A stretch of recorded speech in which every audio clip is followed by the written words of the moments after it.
नमस्कार माझ्या विद्यार्थी मित्रांनो, उपयोजित मराठी इयत्ता 12वी मध्ये मुलाखत हा जो पाठ आहे तुम्हाला याविषयी आज आपण चर्चा करणार आहोत। मुलाखत हा पाठ मुळात तुम्हाला का अभ्यासाला आहे हे तुम्ही लक्षात घेतलं की त्याच्यानंतर तुम्हाला ते समजून घेणं सोपं जाणार आहे। मुलाखत हा पाठ म्हणजेच मुलाखत हा आज एक व्यवसाय झालेला आहे। मुलाखत घेणं हा व्यवसाय आहे आणि विद्यार्थ्यांनी अशा प्रकारचा व्यवसाय करता येऊ शकतो किंवा या व्यवसायामध्ये येता येऊ शकतं म्हणून एक माहिती मिळावी या हेतूने तुम्हाला हा प्रकार आहे। तर म्हणून लक्षात ठेवायचं की मुलाखत हा आपल्याला भरपूर गुण मिळवून देणारा एक पाठ आहे। उपयोजित मराठी हे तुम्हाला 14 गुणांसाठी येतं आणि त्याच्यापैकी भरपूर पर्याय उपलब्ध असतात। 4 पैकी 2 एवढंच लिहायचं असतं।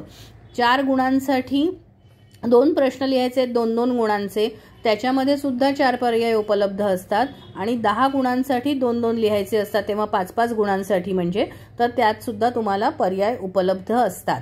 आता मुलाखतीविषयी बोलत असताना लक्षात ठेवायचं मुलाखतीचं स्वरूप काय आहे। अशा प्रकारचा जर प्रश्न आला काय असतं स्वरूप, मुलाखत म्हणजे काय, ती कशी असते। मुळामध्ये मुलाकात या अरबी शब्दावरून मुलाखत हा सगळ्यांना तुम्हाला माहिती असलेला शब्द आलेला आहे।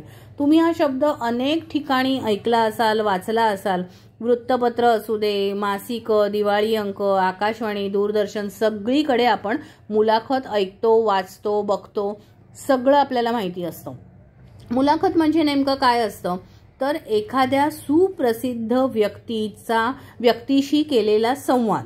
सुप्रसिद्ध म्हणजे कसल्या अर्थाने प्रसिद्ध, अगदी सामान्य माणसाची सुद्धा मुलाखत घेतली जाऊ शकते, पण ती सुप्रसिद्ध व्यक्ती असेल का, त्या व्यक्तीच्या आयुष्यामध्ये जर काहीतरी वेगळं घडलेलं आहे किंवा त्या व्यक्तीने काहीतरी वेगळं घडवलेलं असेल तर ती व्यक्ती सुद्धा सुप्रसिद्ध होते। मग ती सामान्य व्यक्ती असली तरी चालतं।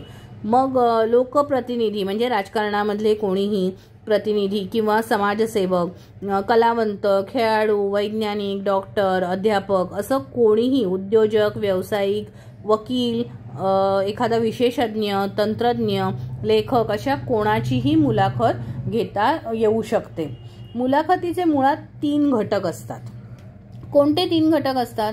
मुलाखतदाता, मुलाखतकार, वाचक, श्रोते किंवा प्रेक्षक। मुलाखतदाता म्हणजे कोण? मुलाखत देणारा, जो मुलाखत देतो म्हणजे ज्याची मुलाखत आपण घेत असतो तो असतो मुलाखतदाता। मुलाखतकार म्हणजे जो मुलाखत घेतो तो, म्हणजे आता समजा मी कोणाची तरी मुलाखत घेते आहे तर मी मुलाखतकार आहे। समजा मी कोणत्या तरी मुलाची मुलाखत घेते तर हा मुलाखतदाता आहे आणि तुम्ही सगळे ही मुलाखत जर ऐकत असाल तर तुम्ही श्रोते असाल, वाचत असाल तर तुम्ही वाचक असाल आणि तुम्ही बघत असाल तर प्रेक्षक असाल। हे लक्षात ठेवायचं। मुलाखतीचे 3 महत्त्वाचे घटक असतात, मुलाखतदाता, मुलाखतकार, वाचक, श्रोते किंवा प्रेक्षक। आता मुलाखतदाता जो असतो तो मुलाखतदाता हा आयुष्यात त्याने काहीतरी विशिष्ट गोष्ट, आनंदी गोष्ट किंवा एखाद्या संघर्षामधून स्वतःला घडवलेला आहे आणि इतरांना त्याची प्रेरणा मिळावी या हेतूने मुलाखतदात्याची मुलाखत घेतली जाते।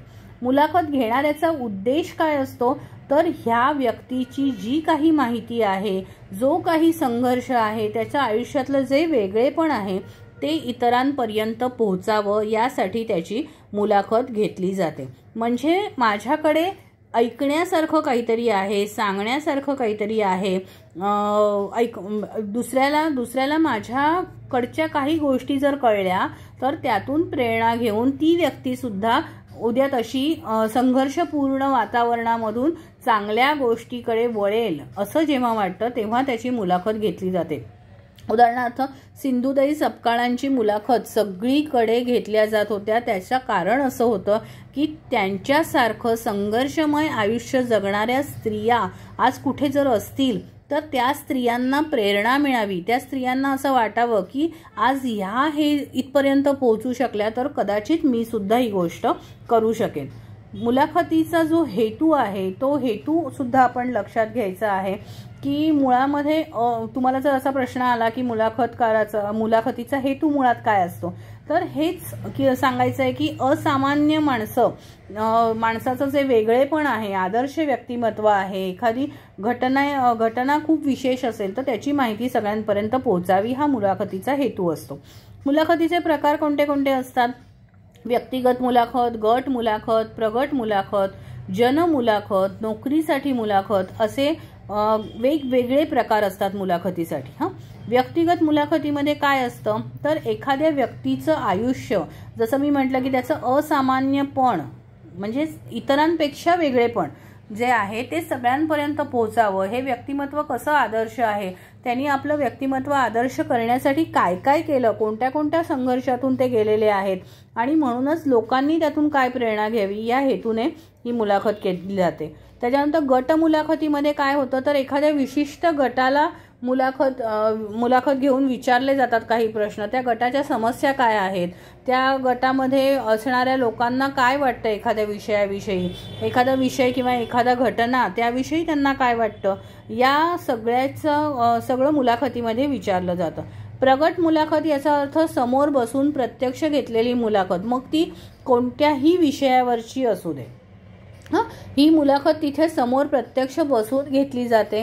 ती व्यक्ती तिथे समोर आहे आणि प्रेक्षक समोर आहेत, ते श्रवण सुद्धा करतायत आणि पाहतायत सुद्धा. आता जनमुलाखत हा प्रकार काय असतो तर जनमुलाखत म्हणजे तुम्ही बघितलं असाल की रेल्वेच्या इथे वगैरे माईक घेऊन येऊन एखाद्या समस्येविषयी लोकांना विचारलं जातं. पेट्रोलचे दर वाढलेत किंवा रेल्वे वेळेवर येत नाही आहेत, काही खोळंबा आहे, काही समस्या आहेत त्याविषयीच्या, तर त्यावेळेला तिथल्या सामान्य जनांना काही प्रश्न विचारले जातात आणि यातून काहीतरी निष्कर्षापर्यंत येऊन पोहोचणं किंवा एखादा सार्वत्रिक समस्येविषयी चर्चा करणं, हे सगळं या जनमुलाखतीमध्ये केलं जातं. नोकरीसाठीची जी मुलाखत असते ही मुलाखत या सगळ्यांपेक्षा वेगळी असते, कारण नोकरीच्या मुलाखतीमधून एखाद्या उमेदवाराला निवडून आपल्या कार्यालयामध्ये ठेवणं ही साधी गोष्ट नाही. तुमची बुद्धिमत्ता किती आहे, तुमची तांत्रिक हुशारी किती आहे, तुम्ही निर्णय योग्य घेऊ शकता का, त्यानंतर तुम्हाला एखादं उद्दिष्ट दिलं असेल तर तुम्ही ते पूर्ण करू शकाल का, भाषेवरचं प्रभुत्व कसं आहे, तुम्ही कसे बसता, कसे उठता, तुमचे कपडे कसे असतात, तुमच्या अपेक्षा काय आहेत, तुम्ही आत येता तेव्हा कसे येता, या सगळ्याचा विचार नोकरीसाठीच्या मुलाखतीत केला जातो. आणि त्याचबरोबर तुम्ही नोकरी करत असताना तुम्ही त्या वेगवेगळ्या संस्थांशी इतकं जोडले जाता की त्यानंतर तिथे काम करत असणाऱ्या लोकांबरोबर तुम्ही कसे वागू शकाल किंवा तुम्ही त्या गटाचं नेतृत्व करू शकाल का किंवा गटातील सगळ्यांबरोबर राहू शकाल का, हे सुद्धा या मुलाखतीमध्ये पाहिलं जातं. तर तुम्हाला मुलाखतीचे प्रकार असा जर प्रश्न आला, तो 5 मार्कासाठी असेल, तुम्ही थोडं जास्त आणि मुद्देसूद लिहा. मी उपयोजित मराठीसाठी वारंवार हे सांगतेय की मुद्देसूद लिहिणं अतिशय महत्त्वाचं असतं. तुमचं पुस्तक अगदी व्यवस्थित पुस्तकामध्ये सगळं दिलेलं आहे, नीट वाचा आणि व्यवस्थित लिहा. आता मुलाखतीची जी पूर्वतयारी आहे याबद्दल तुम्हाला कोणतीही कृती आली तर तुम्ही काय करायचे तर मुलाखतदात्याची संपूर्ण माहिती असणं आवश्यक असतं. काय काय महत्त्वाचं असतं मुलाखत घेताना, मुलाखतीची पूर्वतयारी करताना, तर मुळामध्ये वाचन खूप महत्त्वाचं असतं. ज्या विषयावर आपल्याला मुलाखत घ्यायची आहे, समजा एखादा राजकीय पक्षातला नेता आहे आणि त्याची मला मुलाखत घ्यायची, तर मला सगळ्या आजच्या ज्या राजकीय वर्तुळामध्ये काय चाललेलं आहे, ज्या समस्या आहेत त्यांच्यावर काय कार्य चाललेलं आहे, हे मला सगळं माहिती असलं पाहिजे. तर मुलाखतदात्याचं नाव, टोपणनाव, कुठे राहतो, कुठे जन्माला आला, काय करतो, त्यांचं अजूनपर्यंतचं आयुष्य कसं होतं, यापुढे त्यांचे काय विचार आहेत असं इथेच ठिकाणी प्रसिद्ध झालेलं आहे, या सगळ्याचा अभ्यास मुलाखतकाराला असणं आवश्यक आहे. आणि या सगळ्याच्या आधारावरच त्यांनी एक प्रश्नावली तयार करणं आवश्यक आहे. या प्रश्नांमध्ये या सगळ्या गोष्टींचा विचार यायला हवा. प्रश्न अशाच प्रकारचे असायला हवेत ज्याच्यामध्ये मुलाखतदात्याला अधिकाधिक बोलता येईल. फक्त हो नाही असं उत्तर देऊन मुलाखत होऊ शकत नाही. आणि आणखीन एक महत्त्वाचा मुद्दा याच्यामध्ये येतो की मुलाखतदात्याशी संवाद साधण्यासाठी त्यांना आधी भेटणं आवश्यक आहे. आधी भेटून थोडे प्रश्नांविषयी चर्चा करून मग जर मुलाखत घेतली गेली तर त्या मुलाखतीला अतिशय चांगलं स्वरूप येतं. का? कारण मुलाखत दात्याशी खूप चांगला संवाद होतो आणि म्हणूनच इतरांना ऐकताना वाचताना या मुलाखती आवडतात. आता तुम्हाला मी एक उदाहरण देते. निखिल वागळे यांचं ग्रेट भेट हे एक सदर होतं मुलाखतीसाठीचं कार्यक्रम होता तो, आणि या कार्यक्रमानंतर त्याचं पुस्तक रूपात सुद्धा ते आलेलं आहे. अतिशय उत्कृष्ट मुलाखती याच्यामध्ये आलेल्या आहेत. का? कारण त्यांचा स्वतःचा अभ्यास आणि त्यांनी विचारलेले प्रश्न, त्या प्रश्नांमधून इतरांनी दिलेली उत्तरं आणि या उत्तरांमधून कळलेला तो माणूस. आता तुम्ही एक गोष्ट लक्षात ठेवा की मुलाखत दाता म्हणजे मुलाखत देणारी जी व्यक्ती आहे ती एक माणूस आहे आणि माणूस आपल्याला त्याच्यातला माणूस जो आहे तो सुद्धा समजून घ्यायचा आहे. तर म्हणूनच हा संवाद इतक्या चांगल्या प्रकारे असायला हवा की या सगळ्या वलयांकित जगामधून बाहेर पडून त्यातला जो माणूस आहे हा माणूस सुद्धा इतरांना समजायला हवा, अशा प्रकारची मुलाखत व्हायला हवी. त्याच्यामुळे मुलाखतीची पूर्वतयारी असा जर तुम्हाला प्रश्न आला, तुम्ही अगदी व्यवस्थित मांडायचं आहे की मुलाखतीची पूर्वतयारी करत असताना आपल्याला प्रश्नसंख्या निश्चित करावी लागते. आपल्याला वेगवेगळ्या प्रकारे हे बघावं लागतं की नेमकं आपलं उद्दिष्ट काय आहे ही मुलाखत घेण्यासाठी, हे नीट लक्षात घ्यावं लागतं.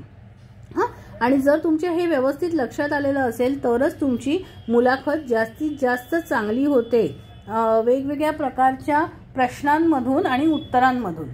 आता मुलाखतीची माध्यमं कोणती आहेत तर वृत्तपत्रीय किंवा ग्रंथीय मुलाखत असते, आकाशवाणीवरची मुलाखत, दूरदर्शनवरील मुलाखत, प्रगट मुलाखत, अशा वेगवेगळ्या प्रकारच्या मुलाखती असतात. जसं मी तुम्हाला मगाशी उदाहरण दिलं ग्रेट भेटचं, तर ते पुस्तक रूपाने आलेलं आहे. वृत्तपत्रामध्ये तर तुम्ही वृत्तपत्र उघडल्याबरोबर तुमच्या लक्षात येईल की अनेक वेगवेगळ्या विषयांवरच्या मुलाखती. मग कधी आरोग्यविषयक मुलाखत असते एखाद्या ठिकाणी एखादी राजकीय मुलाखत असते. समजा आता मराठी भाषा दिन नुकताच झालेला, तर त्यावेळेला मराठी विषयीच्या वेगवेगळ्या लोकांचे विचार किंवा वेगवेगळ्या प्रसिद्ध व्यक्तींनी त्याविषयी काय म्हटलेलं आहे हे सगळं आलं होतं मुलाखतीच्या माध्यमातून. आकाशवाणीवरची जर मुलाखत असेल तर ती मुलाखत आपण ऐकत असतो. वृत्तपत्र आणि ग्रंथीय मुलाखत ही आपण वाचत असतो, त्यामुळे आपण वाचक असतो तिथे. आकाशवाणीवरची जी मुलाखत आहे ती आपण ऐकत असतो, म्हणजे श्रोते आहेत. तर त्या श्रोत्यांना ते ऐकावंसं वाटायला हवं अशा प्रकारची ती मुलाखत व्हायला हवी. त्यामुळे भाषा आणि एकूणच सगळे प्रश्न हे अतिशय तशा प्रकारचे आणि अतिशय आवडतील लोकांना अशा प्रकारचे असायला हवे. दूरदर्शनवरची मुलाखत आणखीन वेगळी असते. दूरदर्शन किंवा टीव्हीवर जेव्हा आपण मुलाखत बघत असतो तेव्हा ती मुलाखत आपण बघत पण असतो आणि ऐकत पण असतो. त्याच्यामुळे ती अतिशय चांगल्या पद्धतीने लोकांसमोर येणं आवश्यक असतं. तशाच प्रकारची प्रश्नावली तयार केली गेली पाहिजे. प्रगट मुलाखत म्हणजे काय? तुम्ही बघत असाल की एखाद्या सांस्कृतिक कार्यक्रमामध्ये किंवा एखाद्या समारंभामध्ये एखाद्या व्यक्तीची मुलाखत घेतली जाते. समजा एखादा सैनिकी प्रशिक्षण अभ्यासक्रम असतो, तर तिथे जुन्या सैनिकांना बोलवून जे रिटायर झालेले सैनिक आहेत त्यांचं आयुष्य तिथे मांडलं जातं. किंवा म्हणजे का? कारण तरुणांना प्रेरणा मिळावी. करिअर मार्गदर्शन विषयक काही मुलाखती असतात. कशासाठी असतात?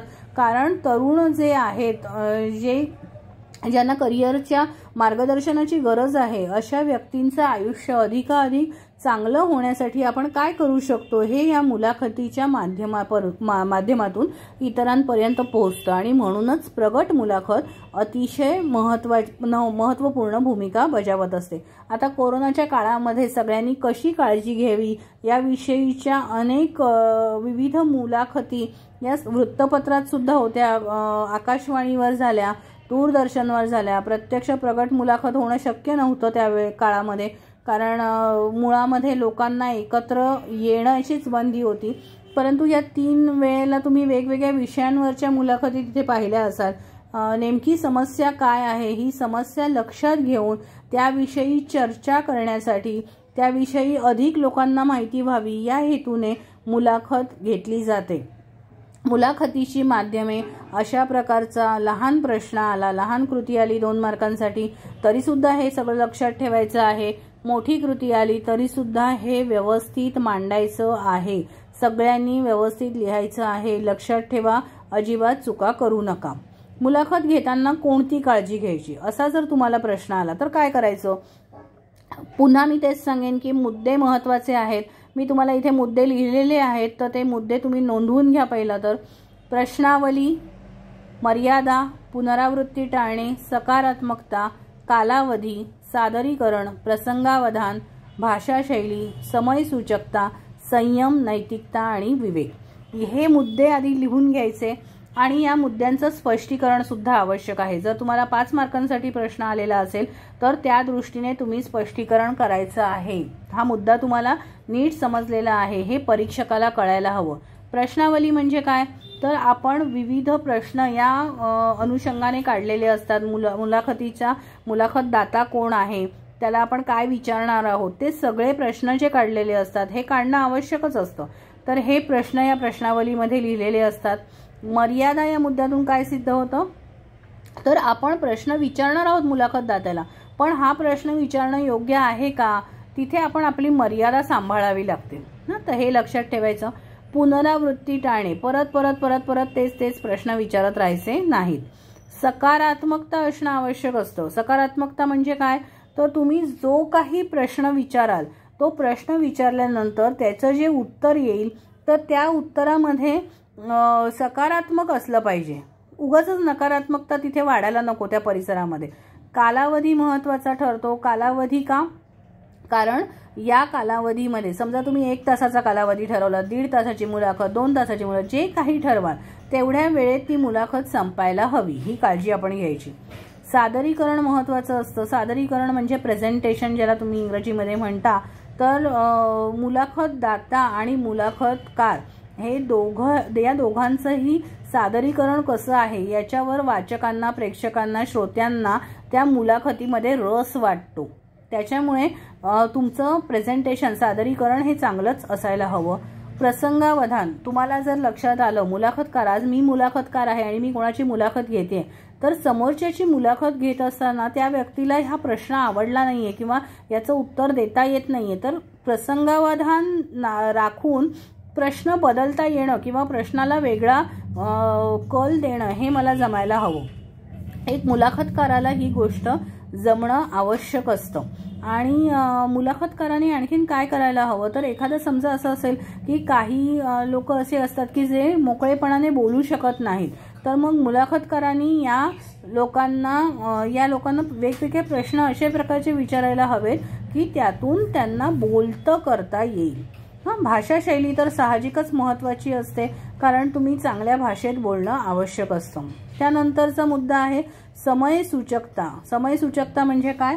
तर समजा एखादा प्रश्न यावेळेला एखाद्या मुलाखतदात्यांनी एखादं उत्तर दिलं, त्याच्यानंतर त्यातूनच मला काहीतरी नवीन प्रश्न आयत्या वेळेला सुचू शकतो. भले तो प्रश्न माझ्या प्रश्नावलीमध्ये लिहिलेला नसेल, पण ती समयसूचकता असली पाहिजे की इथे मी हा प्रश्न विचारला तर माझ्या श्रोत्यांना, प्रेक्षकांना, वाचकांना तो आवडेल, असं लक्षात घेणं हे महत्त्वाचं आहे.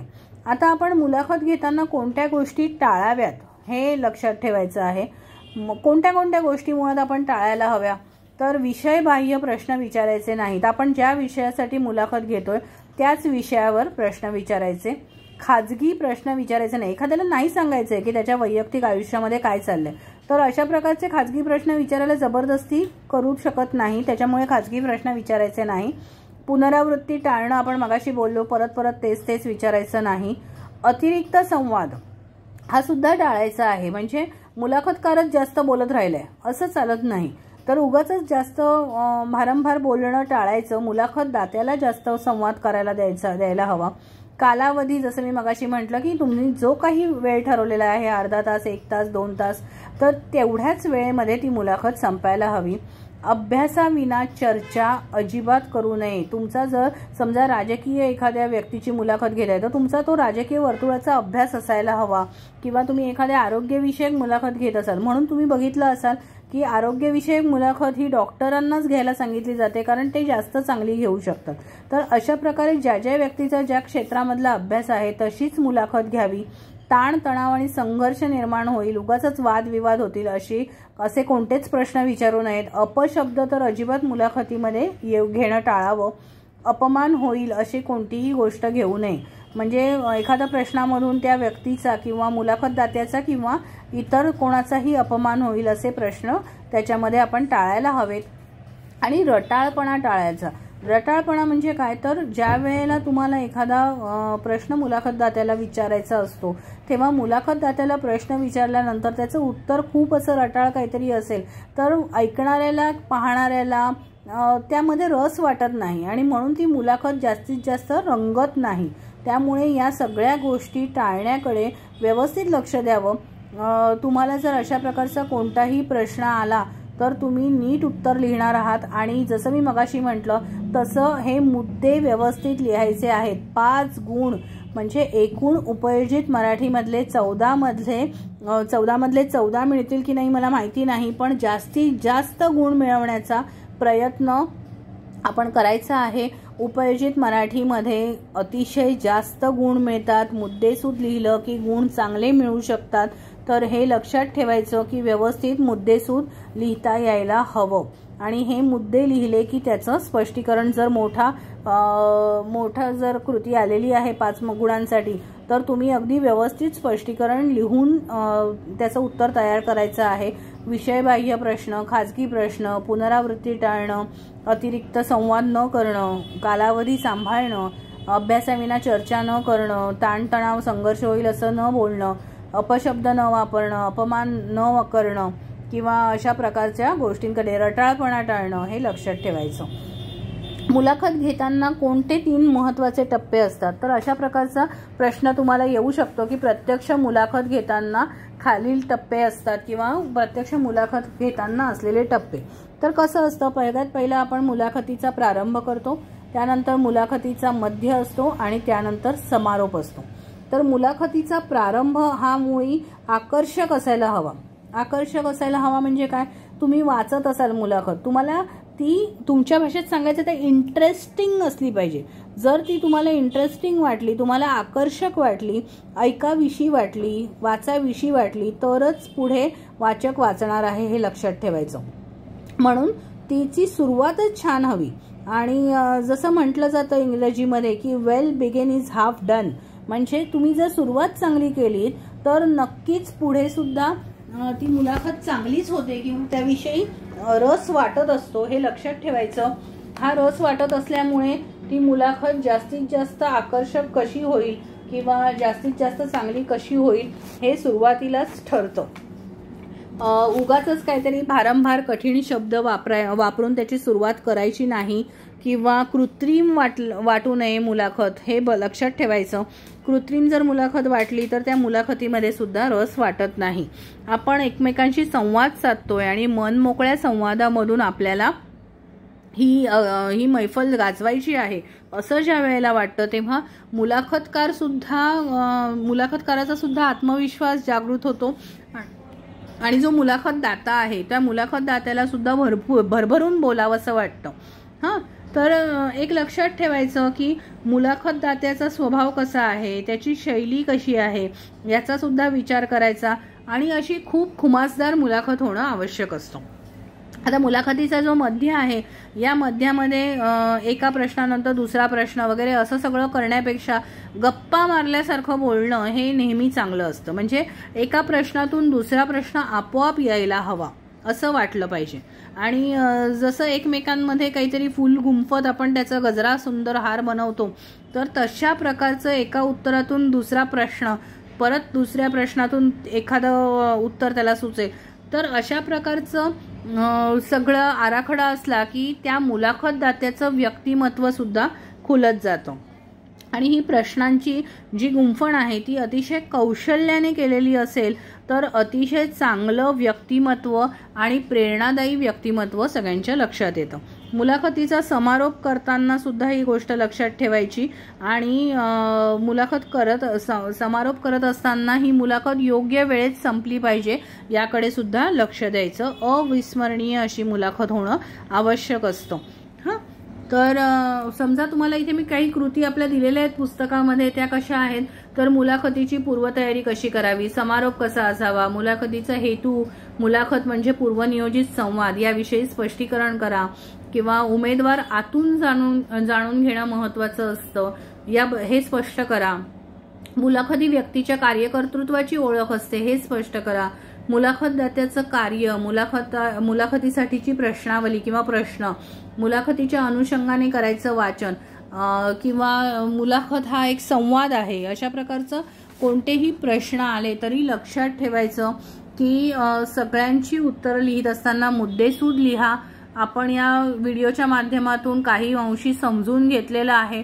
तुमच्या पुस्तकामध्ये सुद्धा, पाठ्यपुस्तकामध्ये अतिशय स्पष्टपणे सगळं लिहिलेलं आहे, ते सुद्धा तुम्ही बघू शकता. मुद्दे लक्षात घ्या नीट आणि या उत्तर लिहित असताना याकडे लक्ष द्या.